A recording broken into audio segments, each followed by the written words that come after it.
பெரும் எதிர்பார்ப்புக்கு இடையே 7வது ஊதியக்குழுவின் பரிந்துரைக்கு மத்திய அமைச்சரவை ஒப்புதல் வழங்கியிருக்கிறது.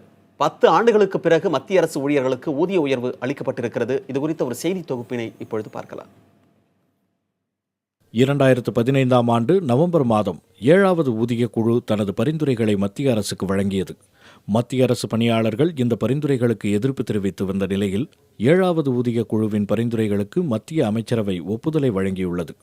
இதன்படி மத்திய அரசு துறைகளில் பணியாற்றி வரும் ஊழியர்களுக்கு அடிப்படை ஊதியத்திலிருந்து 14.27% வரை ஊதியம் உயர்த்தப்பட்டுள்ளது. இது கடந்த 70 ஆண்டுகளில் இல்லாத அளவுக்கு மிக குறைந்தது என கூறப்படுகிறது. 7வது ஊதியக்குழு பரிந்துரைகளால் ஊழியர்களுக்கு சம்பளம் மற்றும் படிகள் உள்ளிட்டவை 23.55% உயர்த்தப்பட்டுள்ளது. இதனால் 47 லட்சம் மத்திய அரசு பணியாளர்கள் மற்றும் 53 லட்சம் ஓய்வூதியதாரர்கள் என மொத்தம் 1 கோடி பேர் பயனடைய உள்ளனர். இந்த பரிந்துரையின்படி அறிமுக நிலையில் உள்ள ஊழியர்களுக்கு இப்போது உள்ள ஊதியம் 7,000 18,000 வரை உயர்த்தப்பட்டுள்ளது. அதிகபட்ச ஊதியம் 90,000 2,25,000 உயர்த்த வழிவகை செய்யப்பட்டுள்ளது. மேலும் அமைச்சரவை செயலாளர்கள் மட்டத்திலான பணியாளர்களுக்கு 2,50,000 வரை ஊதிய உயர்வு வழங்க பரிந்துரைக்கப்பட்டுள்ளது. This pay commission covers 47 lakh central government employees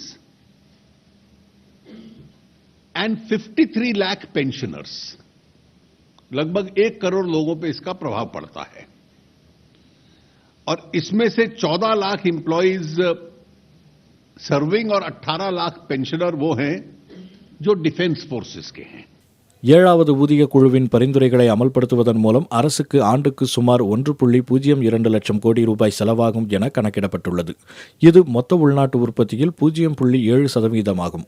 அரசுக்கு கூடுதல் செலவாகும் இந்த 1.02 லட்சம் கோடியில் பணியாளர்களின் சம்பளத்திற்காக 39,100 கோடியும், படிகளுக்காக 29,300 கோடியும், ஓய்வூதியத்திற்காக 33,700 கோடி ரூபாயும் செலவாகும் என கணக்கிடப்பட்டுள்ளது.